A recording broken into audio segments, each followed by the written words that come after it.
Sebelum kita melanjutkan, kita perkenalan dulu. Halo teman-teman, perkenalkan nama saya Putri Ayu Agustini. Saya dari kelas 12 IPA 5, SMA Negeri 1 Tempe. Di sini saya akan menceritakan pahlawan yang menjaga integrasi bangsa.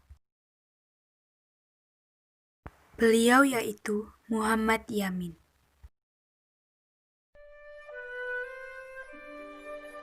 Muhammad Yamin merupakan sastrawan, sejarawan, budayawan, politikus, dan ahli hukum yang telah dihormati sebagai pahlawan nasional Indonesia.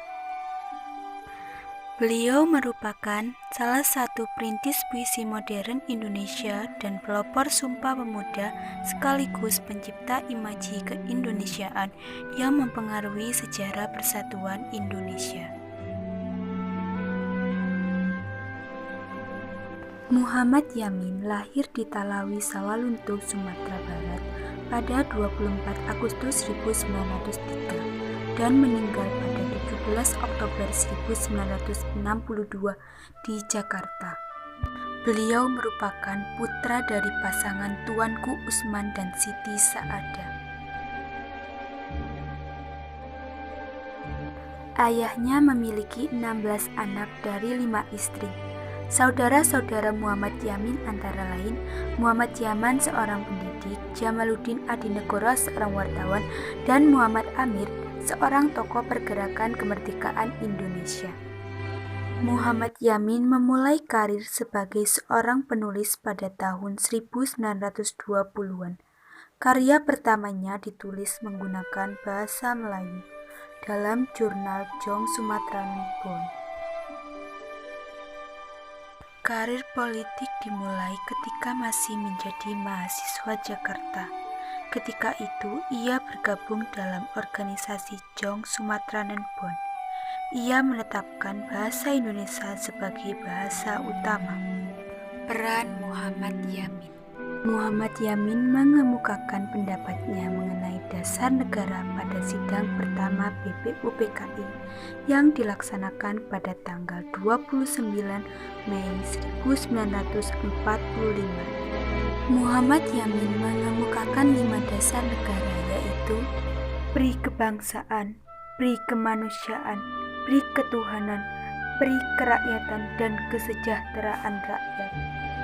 Muhammad Yamin memiliki peran krusial yaitu menyusun teks Sumpah Pemuda dan menetapkan bahasa Indonesia sebagai bahasa nasional. Sumpah Pemuda diikrarkan pada tanggal 28 Oktober 1928. Berikut ini isi Sumpah Pemuda.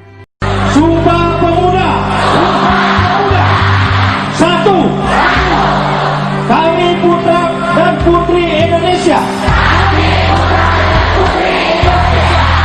Mengaku bertumpah darah yang satu. Tanah Indonesia. Dua. Kami putra dan putri Indonesia. Mengaku berbangsa yang satu. Bangsa Indonesia. Tiga. Kami putra dan putri Indonesia. Menjunjung bahasa persatuan. Bahasa Indonesia.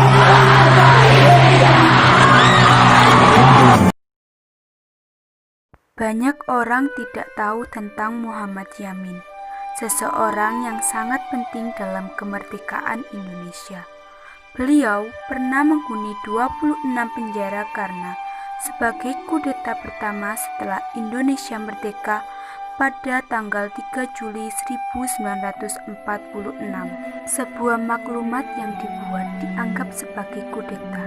Karena hal itu, Muhammad Yamin harus hidup di 26 tempat penahanan berbeda dalam 2 tahun.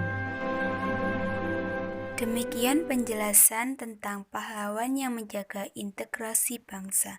Terima kasih.